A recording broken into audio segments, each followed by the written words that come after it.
la semana pasada. Bueno, ayer cuando le envié el link a la clase le adjunté también la primera parte del PPT, ¿ya? Que tiene que ver principalmente con la noción de grupo, con el psicoterapeuta, con el coterapeuta, ¿verdad? Algunos marcos conceptuales que pueden ayudar a interpretar qué es lo que le está pasando al grupo. También la relevancia de la persona al terapeuta, ¿sí? Que es un tema en la psicología, tanto en la terapia individual como en la terapia grupal. Y considerando que la terapia grupal tiene, yo diría, otras complejidades vinculadas a la persona al terapeuta, porque a veces ya con un solo paciente, usuario al frente, ya nos puede ir generando bastantes cosas, ¿sí? Y nunca nos va a dejar de generar, aunque tengamos mucha psicoterapia en el cuerpo, que era una de las cosas que al menos Lacan señalaba, ¿sí? Respecto a la crítica del análisis didáctico. Es que por mucha psicoterapia que tengamos, nunca vamos a dejar de tener inconsciente, es decir, siempre vamos a estar produciendo, ¿verdad? O síntomas, o siempre nos va a estar generando algo el encuentro con el otro. Eh, entonces eso en el espacio grupal, por supuesto que tiene otras complejidades, porque ya no es como lidiar solamente, por así decirlo, con la transferencia de una sola persona, sino con la de un grupo. ¿m? Y ahí es importante poder pensar el grupo, ¿verdad? Considerando como por un lado la grupalidad y por otro la individualidad de cada uno, ¿sí? Entonces implica ahí, yo creo que otras competencias por parte de nosotros y de nosotras. ¿m? Revisamos un poquito el marco conceptual también de la recuperación. Como vieron, es muy similar al modelo transteórico. Sí, yo no se los quise pasar, les mostré como una diapo, porque asumo que eso ya lo conocen, ¿sí? Y de no ser así lo podemos revisar también. O sea, yo creo que lo conocen, pero si requieren de mayor profundidad, por supuesto que lo podemos ver. Pero esta noción de que la recaída es parte del proceso de cambio, de que muchas veces cuando intervenimos con usuarios que tienen temáticas vinculadas al consumo de drogas, como terapeuta nos frustramos, ¿verdad? Algunos nos desesperanzamos a ratos, ¿sí? Y ahí también la importancia bueno, del apoyo por parte del equipo, también de nuestra misma noción de lo que es la recuperación, que influye mucho. De hecho, cada una de las intervenciones que hacemos dejamos entrever qué es lo que pensamos nosotros sobre lo que es la recuperación, o sobre lo que es el bienestar, en cada intervención que hacemos. ¿m? Eh, ¿Qué más revisamos la semana pasada? Hicimos una diferencia entre lo que es la empatía versus la identificación. eh, Y eso, por lo que recuerdo. No sé si alguien más quiere añadir. Ah, y los elementos institucionales, ¿verdad? Que también muchas veces el modo en que se pueda instalar la intervención grupal, su objetivo, la forma en que se estructura las sesiones, también va a estar muy vinculada a aspectos institucionales. ¿Alguien recuerda algo más que quisiera añadir a este mini resumen de la semana pasada?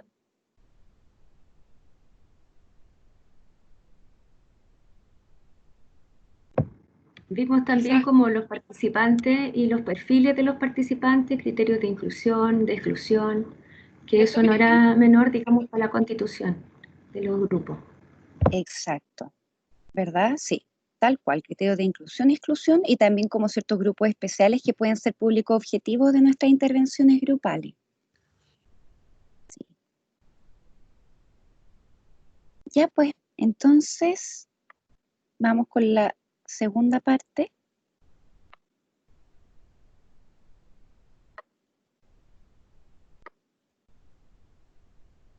Ay, me saco yo de la camarita. Vamos a hablar de la evaluación, diseño y ejecución de la intervención grupal. ¿Mm? Aquí van algunas preguntas para ustedes. La primera es, ¿qué relación hay entre las necesidades que podemos pesquisar en la población que vamos a intervenir, con los objetivos que vamos a establecer de la intervención. El segundo es cómo conciliar, que para mí es tremendo tema, y de hecho por eso esta primera patita la vamos a destinar a esto, que es cómo conciliar lo que veo como terapeuta, lo que es para mí una necesidad de la población con la que vamos a intervenir versus lo que es para el grupo. ¿Mm?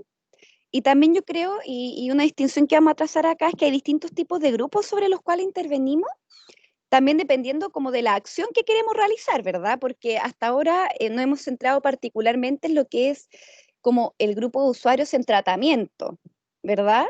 Pero también hay acciones destinadas a la prevención, que ahí vamos a revisar un poquito como ciertos antecedentes que nos van a ayudar a configurar, a diseñar una estrategia de intervención preventiva, y aquellas que se sugieren en temáticas de drogodependencia, o de prevención de consumo.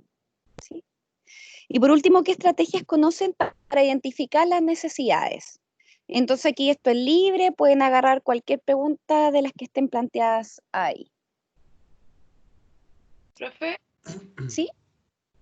sabes que nosotros tenemos como objetivo de trabajo el tema grupal en tema de prevención. Súper. Entonces, eso te quería preguntar, ¿puede ser viable ese tema en el trabajo? ¿Sí? Definitivamente, Lorena, sí.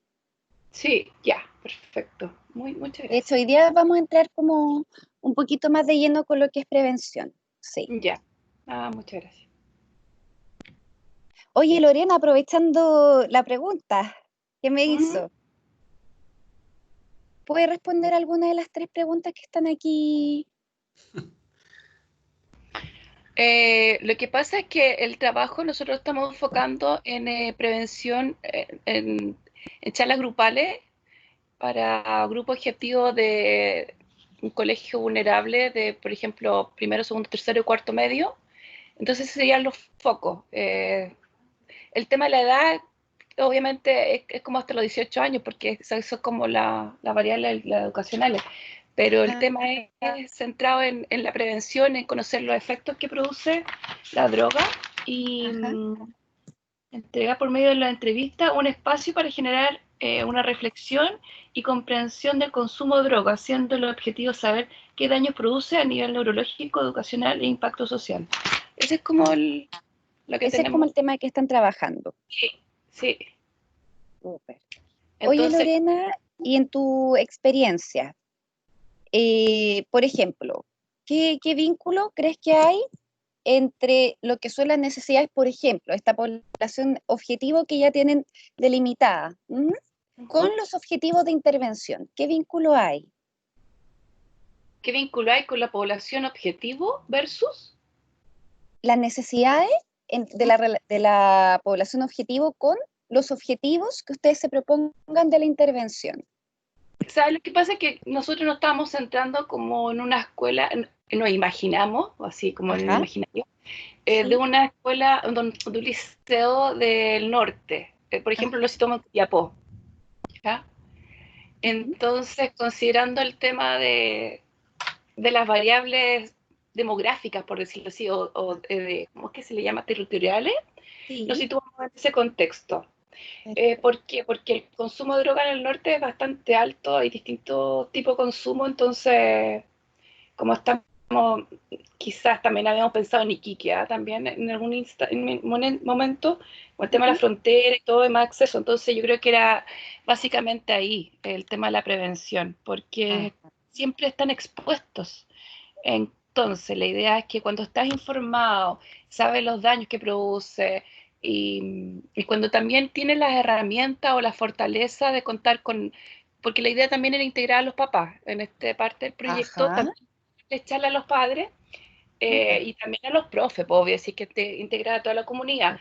Mm, Y desde ahí ser siempre, tener una visión preventiva, pero con conocimiento a causa, o sea, saber los daños y todo donde impacta esto, pues, o sea, que al final te destruye tu vida si no estás informado y la idea es ser un adolescente informado, pues ya consumir, ver que que ellos tengan herramientas para decir, sí, en realidad estoy consumiendo para pasarlo bien y esto lo puedo controlar o diferenciar si estoy consumiendo droga porque estoy con alto nivel de estrés en el colegio o que estoy angustiado por por el futuro, la ejemplo. incertidumbre. Entonces estoy a corte quizá en mi cuerpo y además estoy consumiendo droga. Entonces también ahí que ellos vayan haciendo una reflexión frente a eso. Ajá.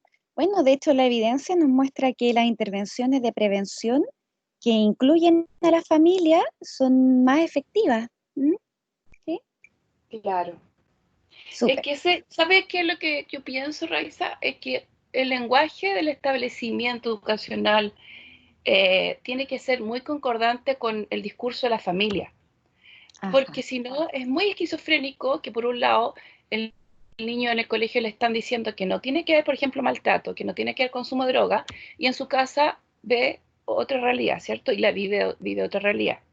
Ujú. Entonces, también como proyecto educacional, eso debería estar presente, como tener un lineamiento y siempre estar en retroalimentación con los padres, no solamente para informar las notas, 2 o 3 veces que te llaman de repente a los colegios, sino también ir integrando esta visión de Ajá. trabajo en equipo. Súper. Gracias, Lorena. A ti. Ujú. Ok. ¿Alguien que se anime a responder alguna de estas preguntas que están que están proyectadas?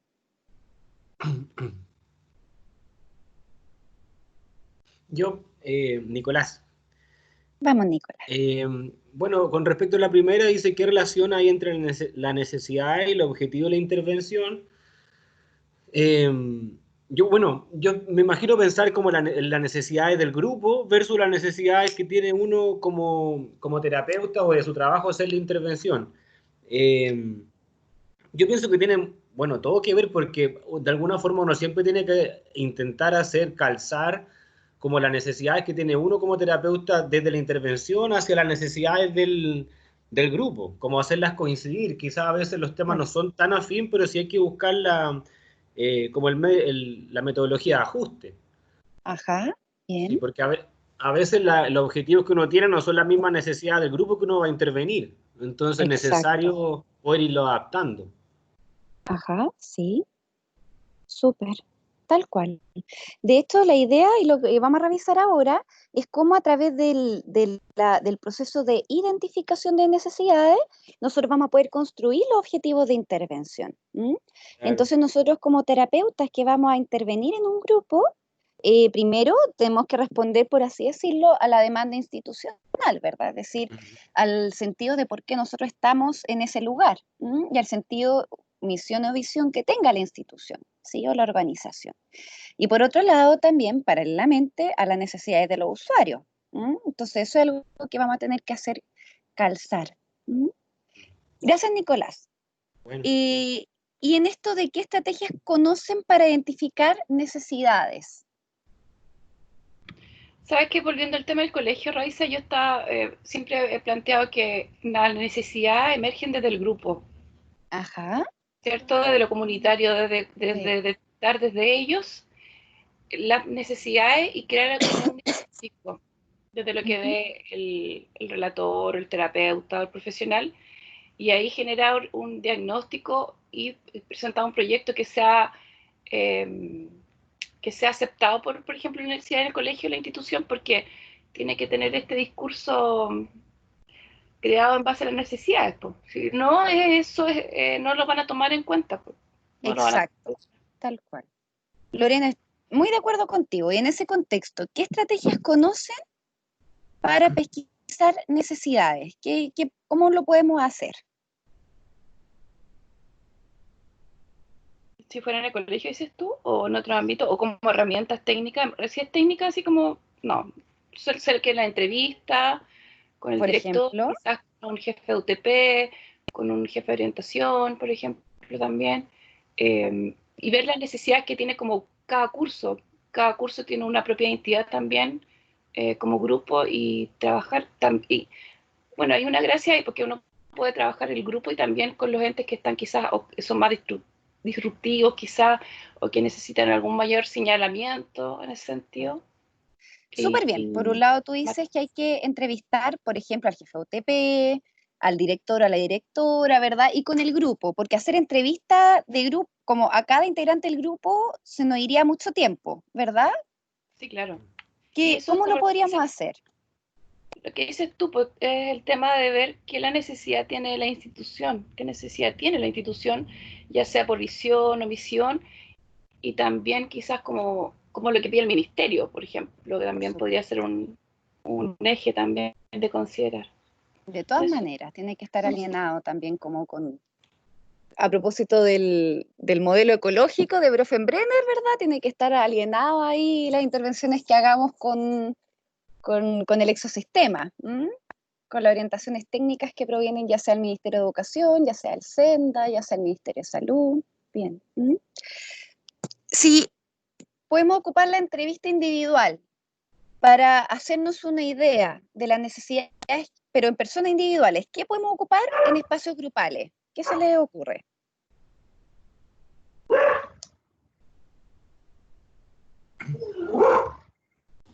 Profe. A mí se me ocurre una entrevista focal dirigida ¿cómo se llama? A cuáles son las metas individuales de cada uno, o sea, qué es lo que esperan del tratamiento, po. Perfecto. Una entrevista focal. Grupos focales, sí, de todas maneras. ¿Qué más? ¿Qué otra técnica?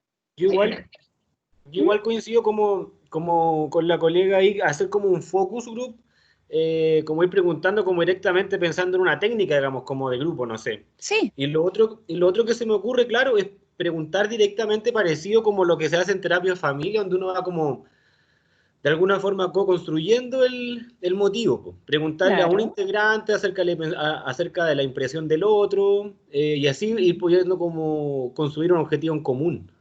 Ajá. Además del focus group, ¿verdad? Porque esto es una de las gracias del focus group, es que si bien uno tiene como un índice temático, ¿verdad? La idea es que uno va rescatando la información a partir de la interacción que se produce entre los miembros. Claro. ¿Habrá otras técnicas que conozcan? Un árbol de problemas. Un árbol de problemas, ya. A ver.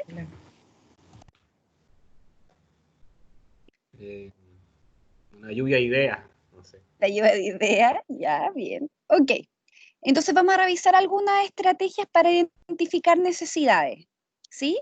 Algunas que las podemos aplicar más bien en grupos. Recuerden que, por ejemplo, el focus group es más o menos de 6 a 12 personas.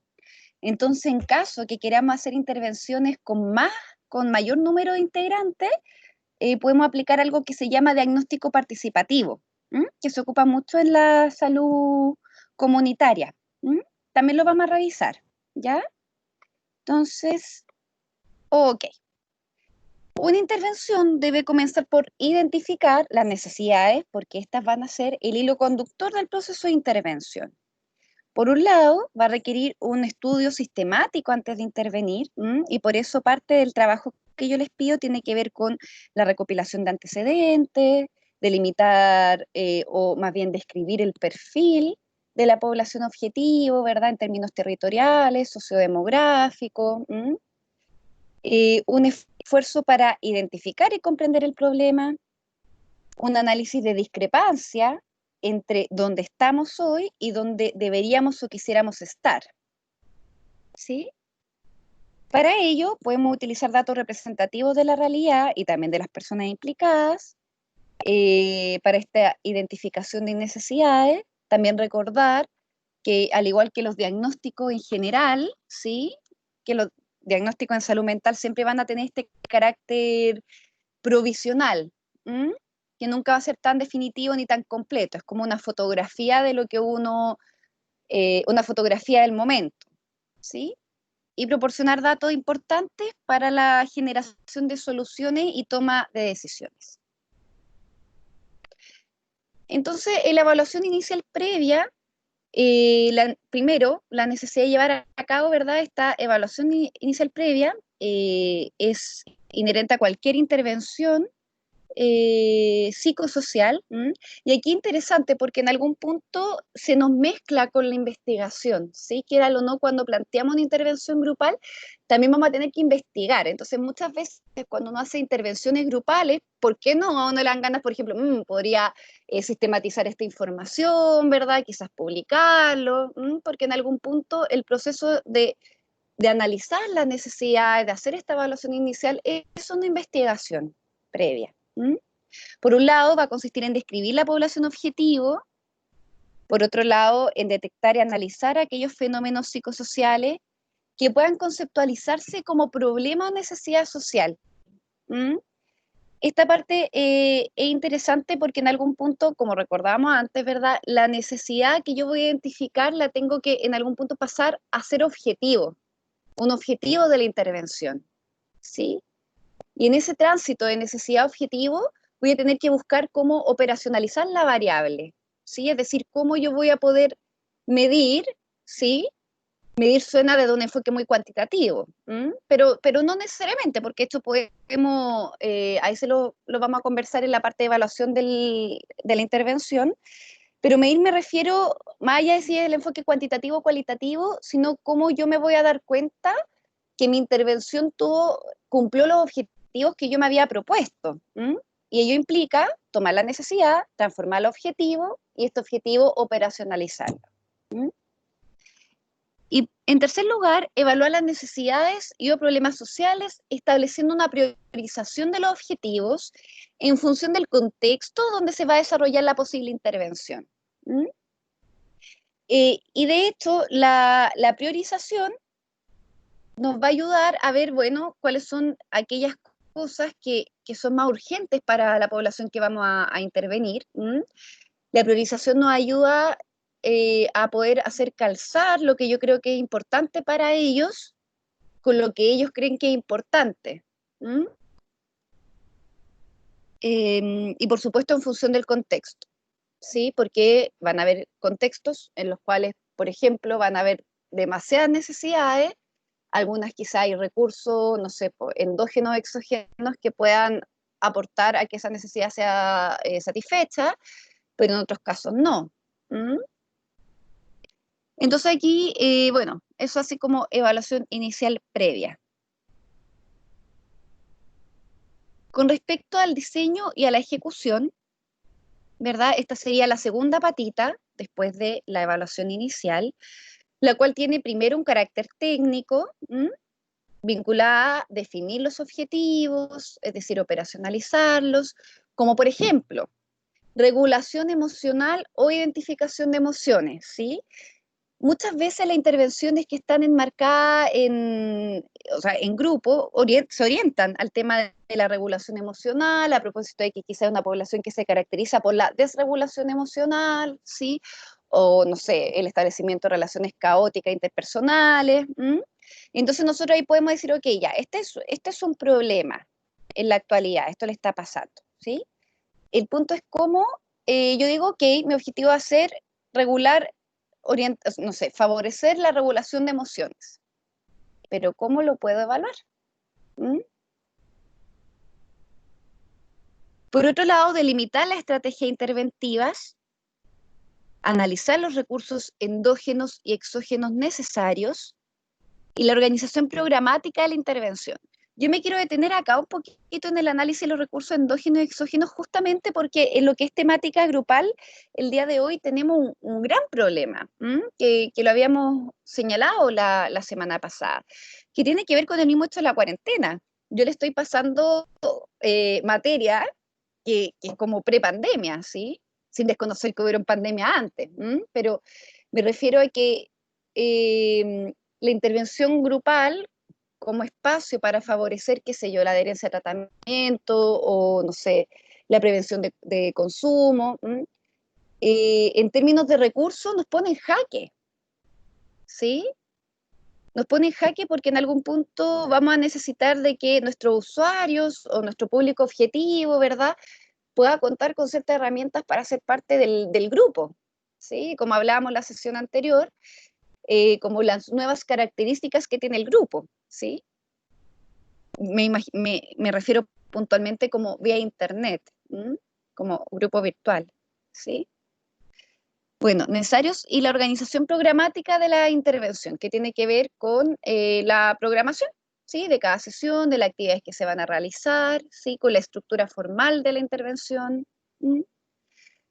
Por otro lado, el diseño y ejecución también tiene que ver con la dinamización y movilización para el desarrollo de esta.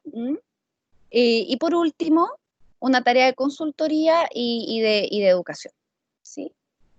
Entonces, esta fase de planificación, vamos a tener que, primero, ya vamos a tener identificado cuáles serían las principales necesidades, deberíamos establecer objetivos, deberíamos ya analizar con cuáles recursos contamos, pero no contamos solo nosotros, sino también nuestros usuarios, ¿verdad? O el público objetivo, cuénteme. Cuando dice la letra A, ¿Sí? carácter técnico, definición del objetivo operacionalizar. Ahí es, por ejemplo, el objetivo del trabajo que se va a realizar, ¿cierto? Es mi objetivo. Claro. Sí. ¿Eso es? Sí, como el objetivo general y el objetivo específico. Ah, ya, eso es entonces. Sí. Profe, yo tengo una pregunta igual. Diga. Con respecto a, bueno, al trabajo grupal en tiempos de pandemia, porque claramente, por ejemplo, mi trabajo anterior, claro, se basaba esencialmente en grupos, pero a partir del coronavirus ya esos grupos nunca más se pudieron reunir. Exacto. Claro, entonces ya nuestros objetivos estaban cambiando un poco. Yo quería preguntarle como alguna experiencia suya personal, no sé, como con el trabajo de grupo, cómo ha sido la forma, si los grupos vía remota funcionan, qué diferencia ha visto, no sé, como en general. Mira, yo te podría hablar de una experiencia como bien precaria al respecto, ¿sí? Porque de hecho justamente en el dispositivo donde yo trabajo, la principal prestación es grupal, muy parecido al tuyo, ¿sí? Y de hecho se nos ha tornado muy difícil el poder hacer intervenciones grupales, porque justamente nuestros usuarios están en condiciones de alta vulnerabilidad y muchos no cuentan con computador, no cuentan con internet, entonces estamos como en un proceso como de rediseñar las intervenciones grupales, Nicolás, como que ni siquiera estamos todavía en la ejecución, ¿sí? Sí. Entonces, por ejemplo, por ahí surgió la idea de poder, no sé, pues como son por comuna, ¿verdad? Como poder ir a la comuna, quizá un espacio como habilitado en términos de infraestructura, que los grupos sean pequeños, porque nosotros trabajamos con grupos de hasta 20 personas, ¿verdad? Pero también, claro, proponemos eso y a la vez nos preocupa, porque sí, bueno, y ya con la cuarentena general, o sea, total es imposible. Sí, esto lo estamos pensando antes de la cuarentena general, ¿sí? Sí. También estábamos estableciendo algunos criterios en términos psicopatológicos, como pacientes, por ejemplo, con temas de trastorno de personalidad, que de hecho las intervenciones grupales demuestran gran efectividad con pacientes con TDP, ¿sí? Entonces grupos pequeños, pero claro, nos ha costado mucho como el tema de poder tener los recursos materiales para llevar a cabo los grupos, ¿sí? Por eso creo que es un momento en el cual estamos como rediseñando la intervención y viendo cómo podemos gestionar esos recursos que por ahora no están. Nicolás, disculpa. Sí, sí, gracias, profe.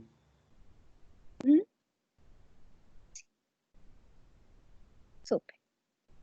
Bueno, con respecto a la evaluación de la intervención, sería la fase final, ¿verdad?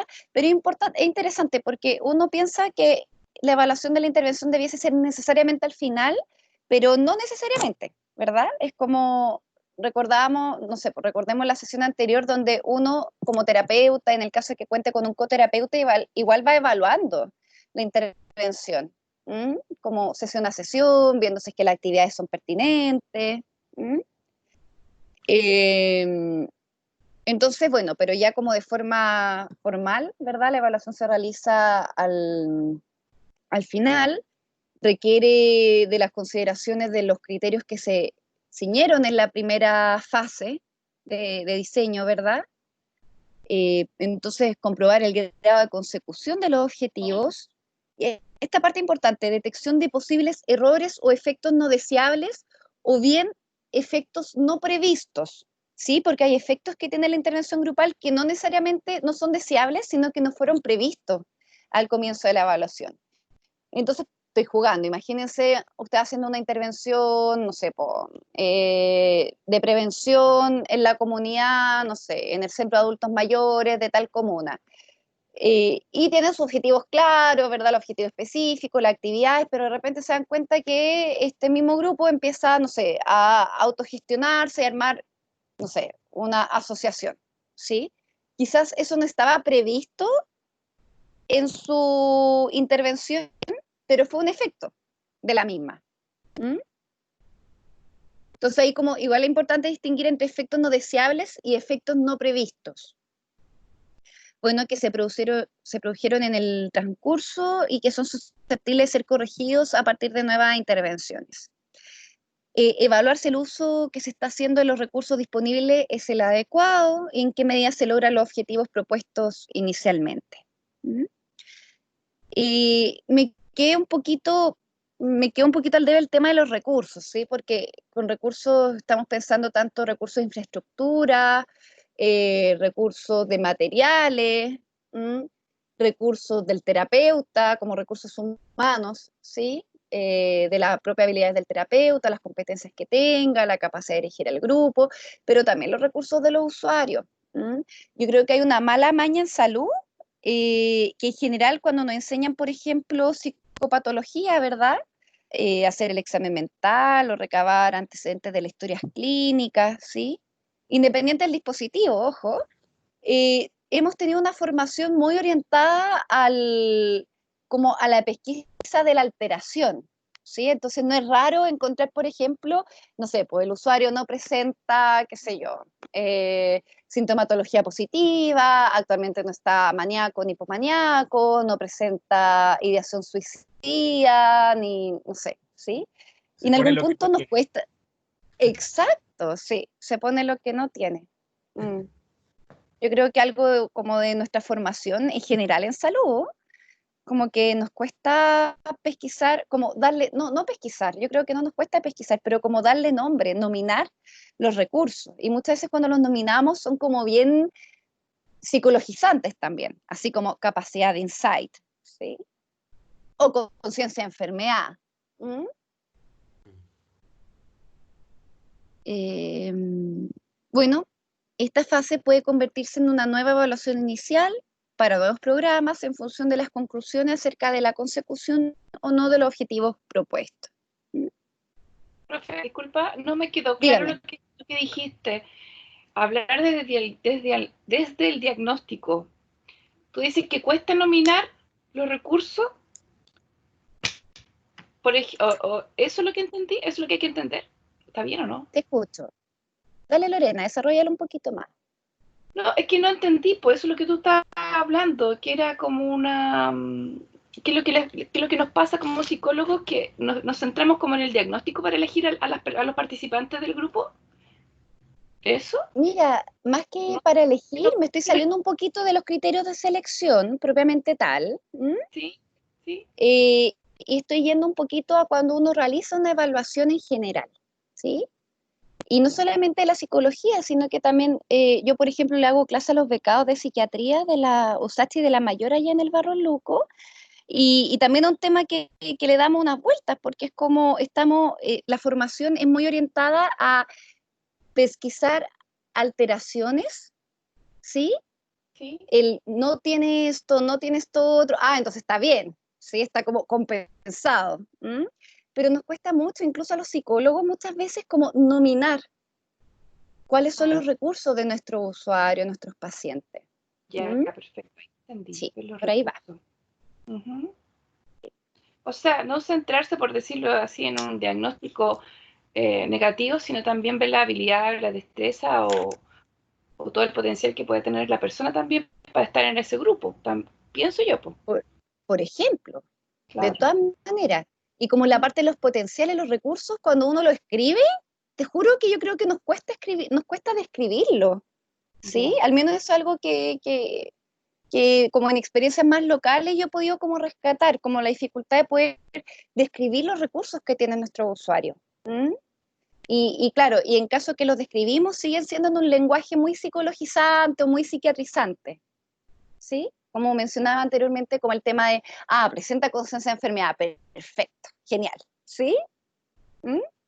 Yeah. Por ahí va. Entonces, ¿para qué identificar necesidades? Primero, lo que el profesional concibe como necesidad no es necesariamente necesidad para el grupo, ¿verdad? Puede ser uno de las cosas con las que nos encontremos, por ejemplo, al desarrollar una intervención grupal, justamente sea esa. Es que nuestra intervención grupal tiene, claro, sus objetivos, y a propósito del objetivo, no sé, una serie de indicadores, y a propósito de eso, no sé, programación de actividades, de las sesiones, pero nos vamos dando cuenta en el transcurso de la intervención que para los usuarios está siendo mucho más prioritario otro tipo de inquietudes, ¿verdad? Más que lo que nosotros creemos que pudiese estar siendo una necesidad para ellos. Bueno, debido a la magnitud del problema, este es otro escenario, ¿verdad? Debido a la magnitud del problema, hay veces que hay que redefinir la necesidad, ¿sí? Entonces nosotros entramos, ¿verdad?, a la intervención pensando que esta es la necesidad, estos son los objetivos, tengo tal o cuales recursos para movilizarlos, para intentar, ¿verdad?, que esta intervención tenga efecto, pero me doy cuenta, en la medida en que hago la intervención, que al parecer el problema es mucho más grande de lo que yo lo había diseñado, o sea, previsto previamente. Entonces hay que volver a redefinirlo, ¿sí? Y por último, hay veces y hay ocasiones en las cuales las intervenciones grupales efectivamente calzan, ¿sí? Calza lo que yo había pensado como necesidad del grupo con lo que el grupo realmente necesita, ¿sí? O en ese momento necesita. Hay veces que calza, pero justamente el proceso de identificación de necesidades es apuntar a que eso sea, como ese margen sea aún más estrecho, ¿sí? Entonces vamos a conversar un poquito sobre qué son las necesidades. Por un lado encontramos las necesidades que son universales, que son, hablamos universales porque son inherentes al ser humano, ¿sí? Las primeras que tienen que ver con las necesidades básicas de supervivencia, ¿sí? Y por otro lado las necesidades de desarrollo, ya sean educacional, ocupacionales, de salud, etcétera. Bueno, y por otro lado tenemos las necesidades que son locales, que son específicas, ¿verdad? Que son parte de la lectura que hagamos del territorio sobre el cual vamos a intervenir, ¿sí? O del territorio en el que está la población objetivo en la que vamos a intervenir. Respecto a esto, es muy importante recordar que la forma que tome la necesidad, la forma en que ésta se expresa, ¿sí? La forma en que se satisface, va a estar muy atravesada por las formas culturales, ¿sí? Impregnadas en el contexto como aquello que se entiende como indispensable o no. Y por ahí también aparece otra categoría de necesidades que tienen que ver con las necesidades inducidas, ¿sí? Es decir, las necesidades inducidas están muy vinculadas, por ejemplo, a las expectativas sociales, están muy vinculadas a las expectativas sociales, por ejemplo, dependiendo del ciclo vital de la persona. También puede vincularse a la publicidad, por ejemplo, ¿sí? Entonces ahí tenemos como tres grandes categorías de lo que son las necesidades. Eso. ¿Alguien que quiera añadir algo? Sí, yo creo que de repente hay que ver, yo creo que, no sé, pienso como en una necesidad inducida quizá, versus la que realmente necesitan. Por ejemplo, que ahí habría que conversar con las personas para hacerlo darse cuenta de eso, por ejemplo, porque es muy engañoso el tema de la publicidad. No engañoso, en el sentido que te venden un estilo de vida, te ofrece cosas y está todo el día repitiéndola, y hay una manipulación tremenda de las personas, y el condicionamiento social también, por ese lado. Entonces, ¿es necesario, o en tu experiencia, aterrizar esa realidad, develarlo, por decirlo así, al otro? Sí, yo creo que uno puede hacer esto que se llama como, que se ocupa más en la línea más cognitiva conductual, como de ajuste de expectativas. Ya. Y yo creo que las necesidades inducidas muchas veces uno las puede como problematizar, tanto en contextos grupales como en contextos individuales.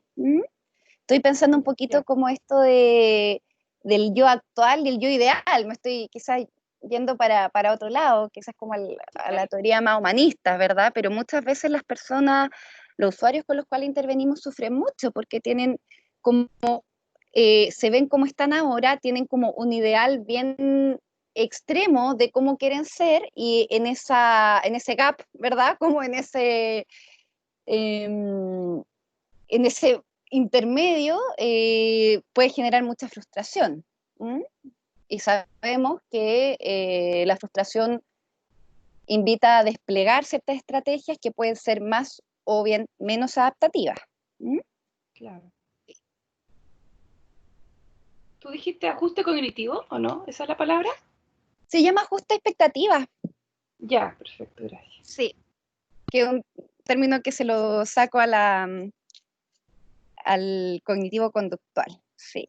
Sí, sí, es súper importante eso de tener esa realidad, porque de verdad que es muy enferma mucho, sobre todo, por ejemplo, el trastorno alimentario o alimenticio, la anorexia, por todas estas imágenes de mujeres tan perfectas. Entonces, Exacto. claro que es bueno tenerlo claro y que por eso te hice la pregunta también. Mm, mm. O muchas veces los que vemos con nuestros usuarios que no se están sobreendeudados, ¿sí? Yo, Como intentando, no sé, como alcanzar un estilo de vida en particular, ¿sí? Que creen que es necesario para ellos. ¿Mm? Estoy hablando no de todos, ¿sí? Pero hay algunos casos que se presenta eso. Bueno, ahí también va a ser bien interesante trabajar el tema de los límites. Yo les voy a mostrar algunos tipos de tratamiento grupal. La mayoría son de la línea cognitivo-conductual, pero me voy a detener también en la terapia conductual dialéctica, ¿sí? A propósito de que se centra bastante como en las relaciones interpersonales, en el poner límites. ya, Porque muchas veces nos pasa que nuestros usuarios, por ejemplo, pueden estar sobreendeudados, pero por, no sé, pues como por no poder decir que no. Y alguien les pide, oye, ¿me puedes sacar un crédito? Bueno, ya toma así. Y ahí vemos que el problema se va como complejizando. ¿Mm? ya. Ah, qué bueno. Ya, entonces esta parte va para ustedes. Aquí dice necesidad, problema y demanda, ¿sí? Porque hasta ahora, y de hecho voy a seguir hablando un poquito indistintamente entre necesidad y problema, pero yo creo que hay algunas distinciones conceptuales. ¿Cuáles creen ustedes que son?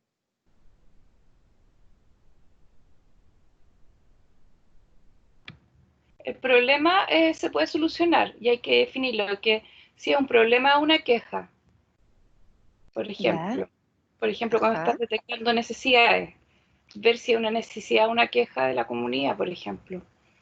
ajá, ¿Y qué alternativa de solución podemos tener también desde ellos a ese problema?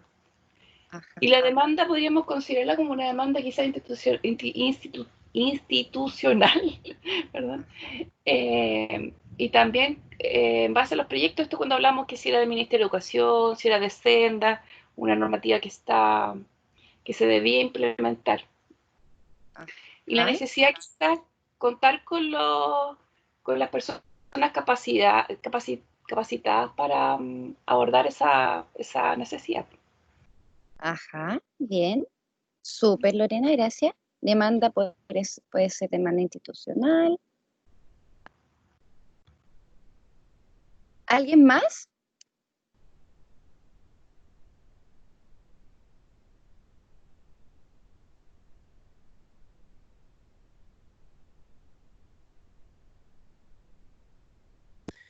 Yo, Sí. Nicolás, me imagino que, bueno, el problema tiene que ser mirado como una cosa, pensando en un grupo siempre, tiene que ser pensado como una cosa en común, me imagino, Ah, porque de alguna forma lo que es un problema para uno puede que no sea problema para el otro, por ejemplo, integrante del grupo. Me exacto. imagino algo así, como un problema, claro, como dice la Lore, se puede solucionar, pero que sea como mirado por un problema para todo el grupo. Esa impresión me Ujú. da.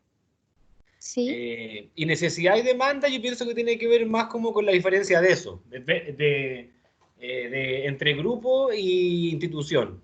Así como la necesidad de la intervención versus la demanda que tiene el grupo que quiere ser intervenido. Algo así. Ajá, ok, súper.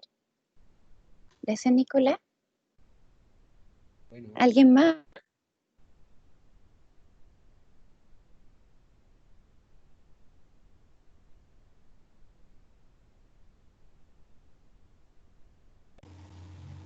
Yo, profe, em, a Verónica. ver, sí, yo Cuénteme. yo lo veo más como, quizás, el problema puede ser más algo individual, como una dificultad personal del individuo, y que Ajá. frente a este contexto en el cual se desempeña, siempre nos va a exigir o siempre nos va a demandar cómo nosotros tenemos que comportarnos, cómo tenemos que funcionar. Y por lo tanto, eso se genera en una necesidad para la persona, porque Ah, no sé si me explico, como que así lo estoy viendo. Verónica, si te puedo seguir, es como que en la demanda estuviese articulado el problema, ¿verdad? Algo así, ¿verdad? Es como cuando yo demando algo, es porque estoy como solicitando ayuda, apoyo frente a un problema que tengo. ¿Algo así? Claro, pero no, yo lo veo más como que el contexto en sí es el que te demanda que tú funciones de cierta manera. No sé, quizás lo estoy viendo desde otro punto de vista. Del contexto. Claro, como que lo veo más externo. Como que, no sé, por ejemplo, nosotros como estudiantes, el contexto nos demanda de que tengamos que realizar ciertas tareas o ciertas exigencias como con este rol de estudiante. Entonces, a lo Ajá. mejor yo tengo un problema en particular, no sé, tengo dificultades para concentrarme o tengo dificultades para, no sé, para hacer las tareas.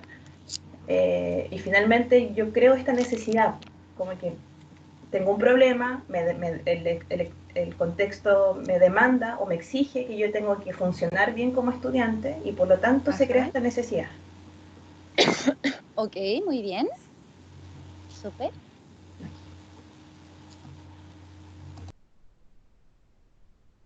¿Alguien más?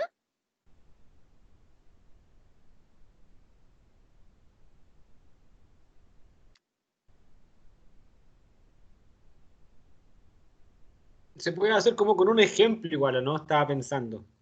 Ujú. Por Dale. ejemplo, un problema, por ejemplo, no sé, del consumo en adolescente. Ajá. Claro, el problema sería como, no sé, eliminar el consumo, reducirlo, por ejemplo. Claro. Eh, una necesidad, por ejemplo, del guía del grupo, digamos, o el monitor que trabaja para una institución sería como, claro, eliminar el consumo, versus, por ejemplo, la demanda, si fuera un grupo de adolescentes que dice que, bueno, no quiere dejar tal droga, pero sí reducir esta, no sé, o no dejar la Claro. marihuana y sí dejar el alcohol, por ejemplo. Ajá. Yo Algo creo que así. está bien, bueno tu ejemplo, Nicolás, porque justamente ilustra esto que hablábamos al comienzo, ¿verdad? Como que el consumo de alcohol, por ejemplo, para nosotros puede ser un problema, Ujú. pero para el usuario, para el grupo de usuarios, no necesariamente. O, Exactamente. o el grupo que vamos a intervenir en términos de prevención, por ejemplo. Sí. Ujú.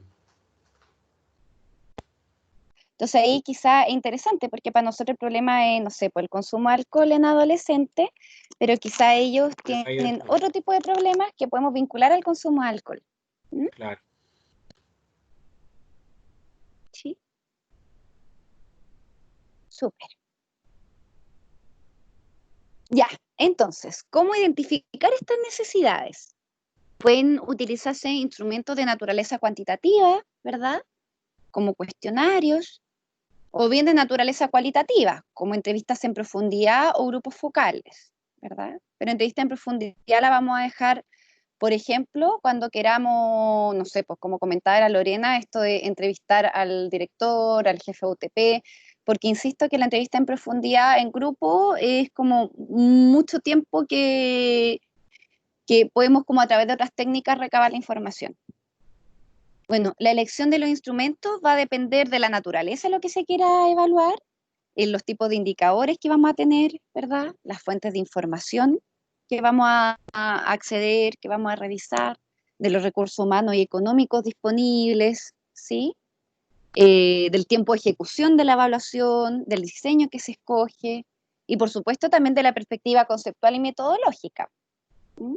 Entonces, hay muchos lugares en los cuales nos desempeñamos quienes no vamos a contar ni con el tiempo ni con los recursos suficientes para poder, estoy jugando, no sé, aplicar un cuestionario a 60 personas, ¿sí? Entonces ahí vamos a tener que elegir o priorizar otro tipo de estrategias de recolección de información. ¿Mm?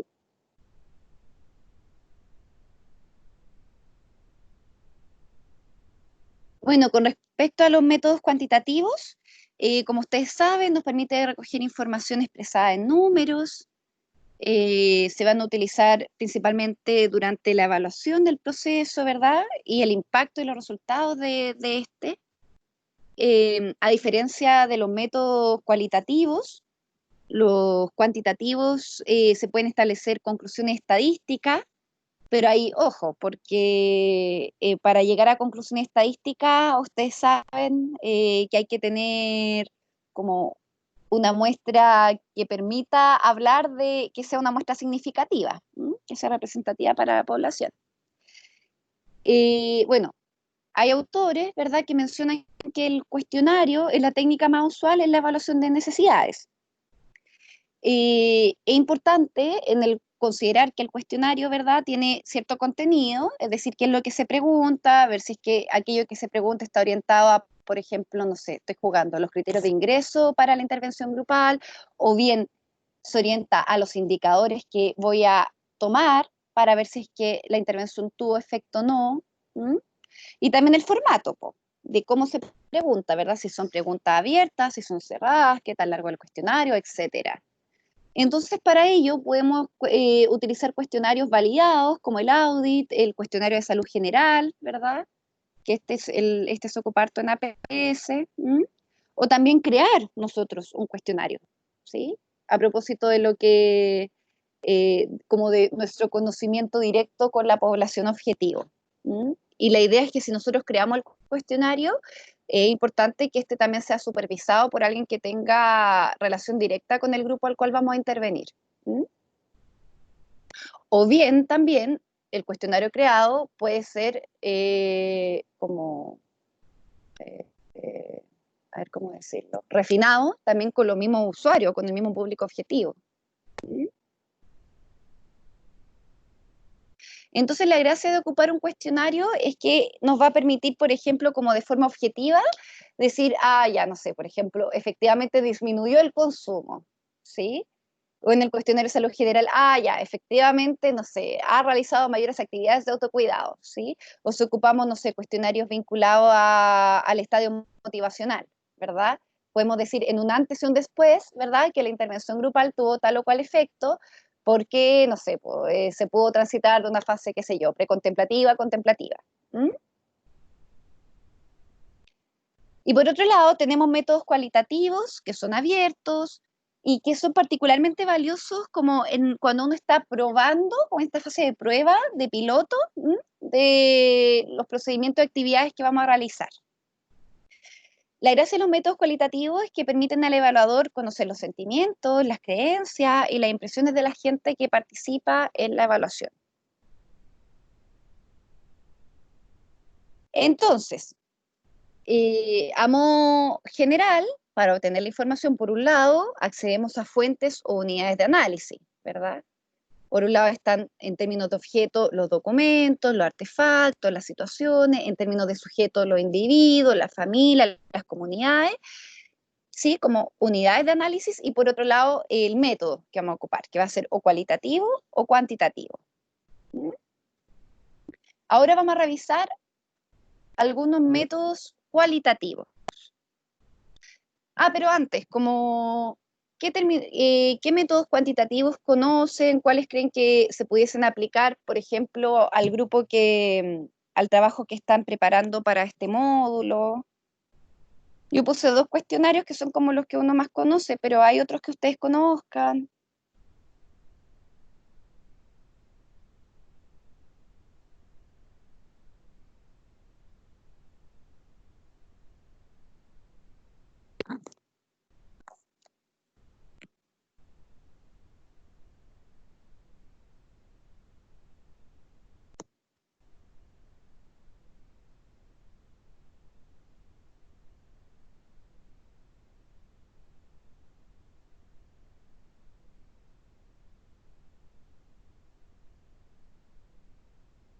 Ya voy a seguir.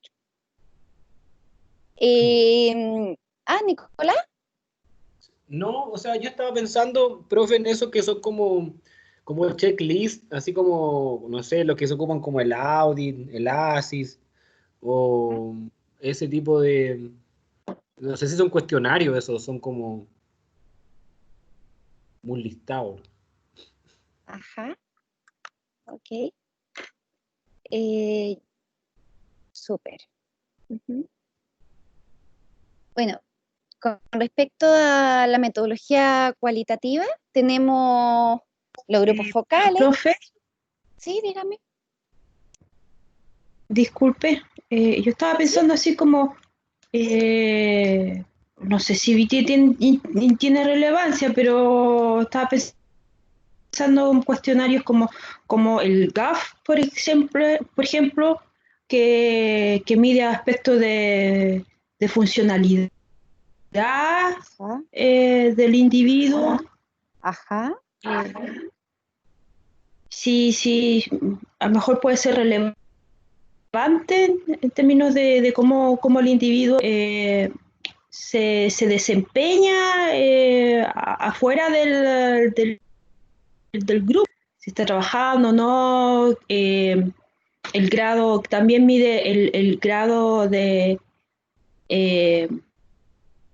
de cómo se llama, de cuál el trastorno incide o no incide en la adaptabilidad, en la adaptación del individuo a la ajá. sociedad. No sé si se puede hacer ese tipo de cuestionario importante en Sí. eso. De todas, Marcela, ¿verdad? Sí, Ah, ya, súper. De todas formas, Marcela, sí, ahí la idea es como que el cuestionario que ocupemos esté vinculado a lo que nosotros, según como los estudios previos, ¿verdad? Las fuentes de información que accedimos previamente y todo, esté como vinculado a la propuesta de intervención grupal que vamos a realizar. Y claro, si tu propuesta de intervención grupal está vinculada a la funcionalidad, por supuesto que sí. Lo puede ocupar, por ejemplo, al inicio de la intervención y después al final de la intervención y ahí establecer como la diferencia o el impacto que tuvo el espacio grupal, ¿m? Para mejorar el funcionamiento en este caso, la funcionalidad. ya, pues, sí. Ya, entonces hemos conversado que están los grupos focales, ¿verdad? Que el denominador común de esta técnica consiste en reunir un grupo de personas, indagar acerca de actitudes y reacciones frente a un tema particular de interés. eh, el modelo clásico de los grupos focales son entre 6 a 12 personas, ¿verdad? Idealmente en un círculo, en un espacio amplio.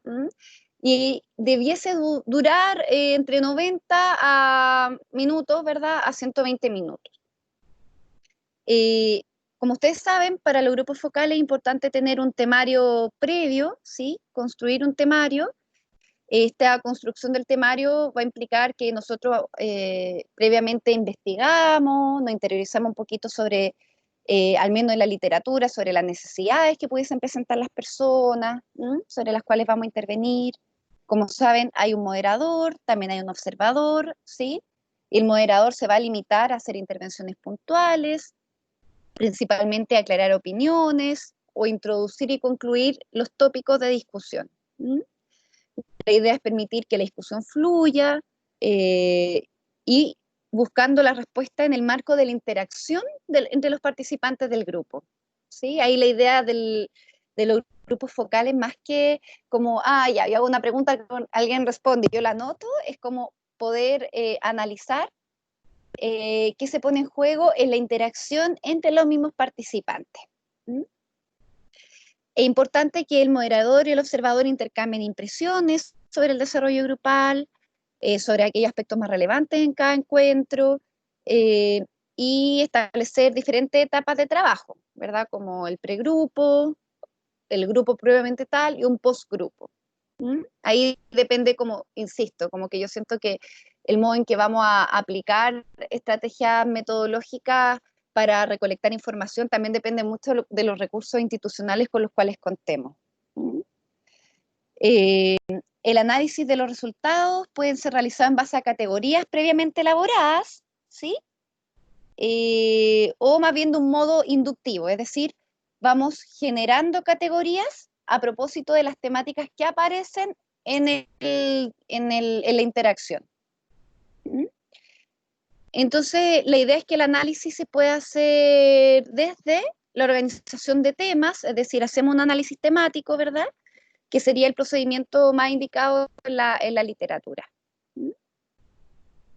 Por otro lado, tenemos también un método, ¿verdad?, que es muy propio de la antropología, de la sociología, que se llama observación participante.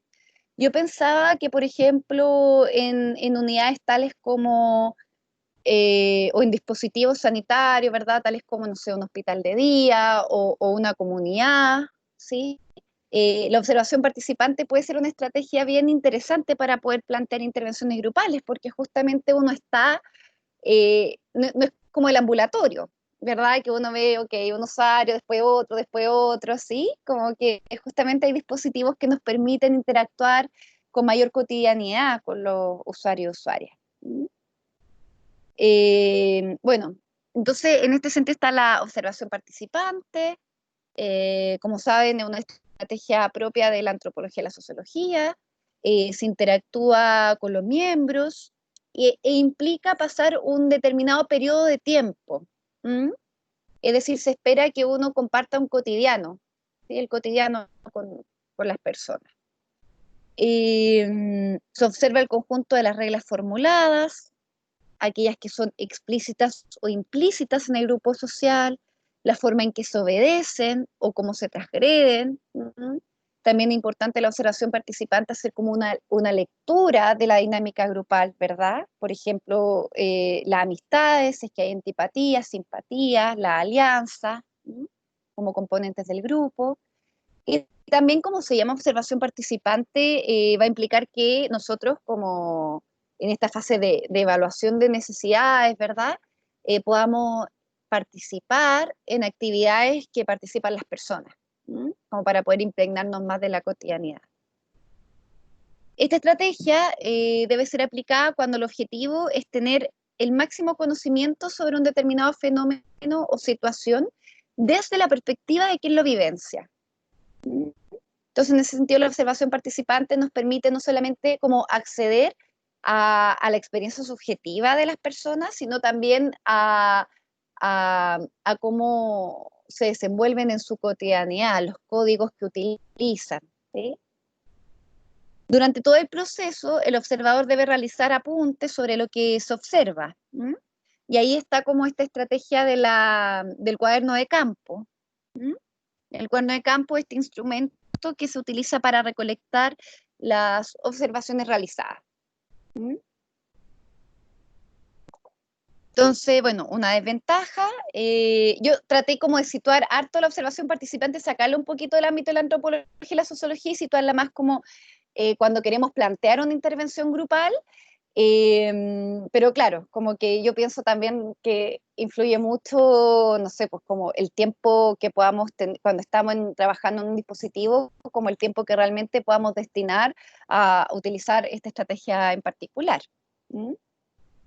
Yo creo que por lo mismo, cuando vamos a plantear una intervención grupal, es muy importante, o sea, creo que el modo en que uno la plantea puede favorecer mucho como la implicancia de la misma institución, ¿sí? Como que tenga, no sé, pues como una mirada favorable frente a lo que se está planteando como intervención grupal. Uno también, dependiendo del modo en que lo va haciendo, favorece la implicación, la participación de los usuarios y las usuarias, ¿sí? Bueno, respecto a las desventajas de la observación participante, es que las personas está como este supuesto de la deshabilidad social, entonces las personas tenderían a modificar sus comportamientos cuando están siendo observadas. Y así como apuntes sobre cómo llevar un cuaderno de campo, sería, ¿verdad?, notas de observación, que serían más bien descripciones, ¿verdad?, de lo que uno está observando, las notas teóricas, que es como en algún punto las reflexiones personales que aparecen a propósito de lo que yo observo, ¿verdad? Cómo las puedo vincular con la teoría, ¿sí? Ya sea como con la teoría de grupo, o no sé, con marcos conceptuales del consumo de drogas, ¿sí? En un contexto más como de comunidad, ¿sí? Notas metodológicas y también notas personales. Y uno, a propósito de este cuaderno de campo, cuando termina de realizar esta estrategia metodológica, uno va al cuaderno de campo, revisa cuáles son como los apuntes que más se repiten, ¿verdad? Aquello que se considera para la comunidad como prioritario, y de ahí uno puede ya como establecer, ok, estas son como las necesidades de mayor relevancia para el grupo.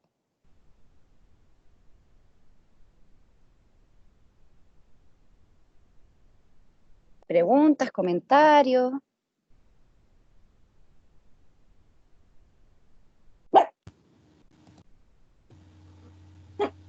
Nosotros desde terapia ocupacional es una de las técnicas que más se utilizan en la intervención grupal, la observación participante. Así que bueno, desde ahí también, claro, existe esta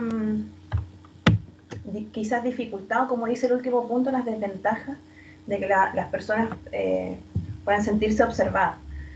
Pero quizás ahí como igual plantear o contar un poco la experiencia, por lo menos desde la disciplina, Sí. que en general, por lo menos en los talleres, nosotros participamos, o sea, nos colocamos de acuerdo con otros profesionales o con el coterapeuta, en el que uno de nosotros va a ser un participante más dentro del grupo. Ajá. Entonces, también en ningún momento es como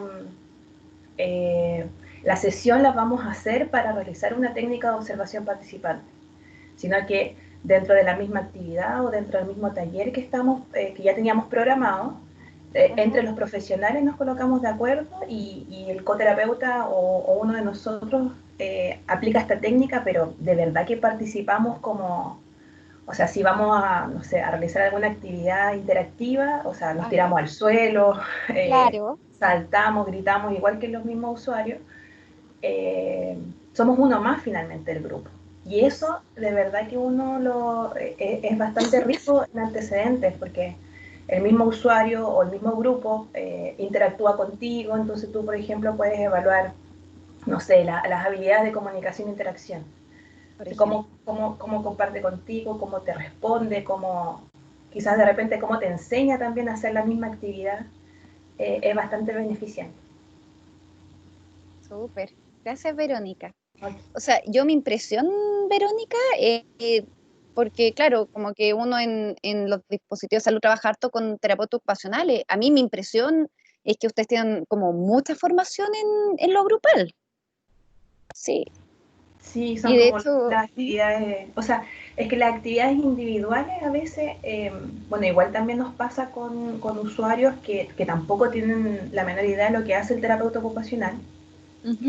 Y que mientras estamos haciendo atenciones individuales a través de actividades terapéuticas, ellos mismos se entusiasman en decirle a otra persona no sé, de un centro de tratamiento o el del COSAM, por ejemplo, como que decirle a otra persona que también participe en la actividad que estamos haciendo. Y desde ahí nosotros, obviamente, siempre tratamos de facilitar que el usuario se sienta lo más satisfecho con sus propias participación en actividades. Entonces, desde ahí también, cuando uno empieza a trabajar de forma individual en ciertos aspectos, los mismos usuarios empiezan a identificar la importancia de compartir con el otro. Pues, y desde ahí, claro, nuestra filosofía o nuestra formación también es de gran importancia este concepto de persona, ambiente, ocupación, que mismo del modelo sistémico, ¿cierto? Como del ambiente, como también te ayuda, te facilita y uno adquiere un cierto aprendizaje. Ajá, súper. Muchas gracias, Verónica. De hecho, estaba pensando con lo que tú me decías, que es muy común ver, por ejemplo, los estudiantes en práctica de terapia ocupacional, que justamente utilizan mucho la observación participante, como la y ahí, desde ahí van como haciendo un análisis respecto a qué necesitaría el grupo, y desde ahí plantean intervenciones grupales, ¿verdad? A propósito de, o sea, en compañía de su supervisor y todo. Sí, lo mismo nosotros, o no sé, como también como con todos los que hemos conocido como terapeutas, el grupo de terapeutas que trabajamos, nosotros igual siempre hablamos mucho con los otros profesionales. Entonces, por ejemplo, si el psicólogo va a hacer una actividad, es como, y necesitamos saber un poco más de los usuarios, es como, oye, anda con un estudiante en práctica, o llévame a mí, yo también quiero participar, o entre medio, así como sin planificarlo. Yo por lo menos me he metido, pero o sea, le pregunto al psicólogo si puedo ingresar, pero nuevamente a participar como otro más nomás. No con una pauta o como con un lápiz anotando como diferentes aspectos. Claro, sí. Sí. Claro, la metodología implica como esto del cuaderno de campo, pero claro, este cuaderno tiene como esto extraño de como estar en la mitad de la actividad y empezar a escribir, es como un poquito raro, ¿verdad? Es como... Exactamente. Sí, se podría hacer posteriormente, ¿verdad? Sí. Claro. Súper, Verónica. Gracias. Okay. Miren, ahora nos tocaría ir con el diagnóstico participativo, pero esta parte un poquito más extensa. Sí, porque el diagnóstico participativo se orienta a las comunidades. Uno de todas formas puede adaptar el diagnóstico participativo a intervenciones grupales más puntuales, ¿verdad? O con un público objetivo como más delimitado, ¿sí? Pero de hecho, por ejemplo, el diagnóstico participativo es una estrategia que ocupan harto en APS, ¿sí? Como para invitar a la comunidad y participar. Y tiene una serie de pasos metodológicos que son como bien interesantes. Algunos ya están como, ya lo hemos situado a propósito de los grupos focales y de la observación participante, pero esta parte es como un poquito más larga. Entonces lo que yo les propongo es que siendo las 10:30, vayamos a un break de 20 minutos, ¿sí? Y nos reencontremos a las 10 para las 11, para seguir con esta segunda patita. Okay, ya, perfecto, muy bien.